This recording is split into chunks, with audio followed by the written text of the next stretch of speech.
ఇవాళ ఉదయం 11 గంటలకు ఏపీ కేబినెట్ భేటీ కానుంది. ఈ సమావేశంలో రాజధాని అమరావతి నిర్మాణంపై చర్చించనుంది. ఈ సందర్భంగా జీఏడీ టవర్ టెండర్లకు కేబినెట్ ఆమోదం తెలపనుంది. హెచ్ఓడి 4 టవర్ల టెండర్లకు ఆమోదం తెలిపే అవకాశం ఉంది. తల్లికి వందనపై మంత్రివర్గ సమావేశంలో చర్చించే అవకాశం ఉంది. అంతర్జాతీయ విమానాశ్రయం నిర్మాణానికి కేబినెట్ ఆమోదం తెలపనుంది.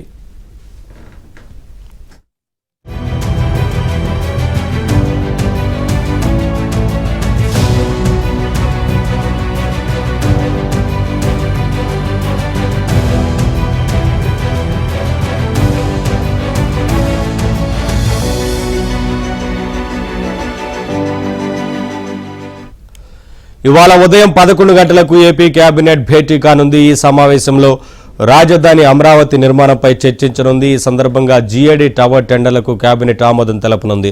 హెచ్ఓడి 4 టవర్ల టెండర్లకు ఆమోదం తెలిపే అవకాశం ఉంది. తల్లికి వందనపై మంత్రివర్గ సమావేశంలో చర్చించే అవకాశం ఉంది. అంతర్జాతీయ విమానాశ్రయం నిర్మాణానికి కేబినెట్ ఆమోదం తెలపనుంది.